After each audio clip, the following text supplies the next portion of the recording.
لاکھوں افراد الحمدللہ مجھ سے وابستہ ہیں. میں سب کے لیے درخواست ہے، میری نصیحت بھی ہے، میری وصیت بھی ہے کہ علماء کا دامن مت چھوڑنا. علماء اہل سنت، علماء دین، جس کی میں وضاحت کرتا رہتا ہوں، جن کا عقیدہ قرآن و حدیث کے مطابق ہے، علماء اہل سنت جن کو ہم بولتے ہیں، تو ان کا دامن نہیں چھوڑنا ہے.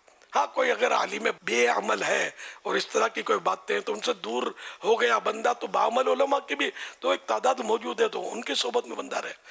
عالم باعمل ہونا چاہیے، ورنہ یہ کہ پھر وسوسوں سے بچنا مشکل ہو جائے گا، اور اپنے اندر پھر یہ کہ عمل کی خرابی پیدا ہو سکتی ہے. چاہے عالم باعمل کون ہوتا ہے یہ بھی سمجھ لیں، اور عالم بے عمل کون ہوتا ہے. فرض، واجب یا سنت مؤکدہ جو ترک کرتا ہو وہ عالم بے عمل، اور جو ان کا اہتمام کرتا ہے، یہ جو تینوں فرض، واجب، سنت مؤکدہ، ان پر عمل کر رہا ہے، یہ نہیں چھوڑتا، تو یہ مطلب عالم با عمل ہے.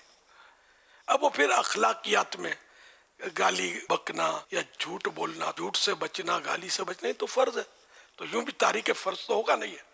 اچھا، تو اس طرح کے اگر گناہوں بھری عادتیں ہیں تو پھر بھی وہ عالم بے عمل کہلائے گا.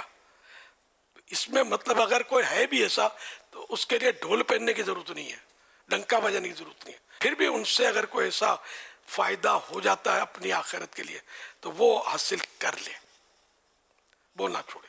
عالم اگر جھاڑ دے، غصہ دکھائے، غصہ کر لے، تب بھی ہو جب بعمل، تو ان سے بگاڑے نہیں، اور ان سے استفادہ علم، اعلیٰ حضرت نے فرمایا کہ استفادہ علم نہ چھوڑے. بے عمل عالم کی مثال یہاں اعلیٰ حضرت نے یہ دی، جسے شمع، خود شمع جل جاتی ہے لیکن ہمیں تو روشنی دیتی ہے نا، تو یوں اس عالم سے اپنی آخرت کے لیے نفع لے لے کہ سنی پکا ہو، عاشق رسول ہو، آگے پیچھے نہ ہو، کسی صحابی پر یا کسی اہل بیت پر تنقید نہ کرتا ہو، ٹھیک ہے نا. کسی صحابی پر یا اہل بیت پر ادنا سی بھی تنقید زبان سے نہیں اشارے سے بھی کرے نا، اس سے 7 گلیاں دور سے چلنا گیا کہ کہیں اس کی سانس کہیں آپ سے ٹکرا نہ جائے.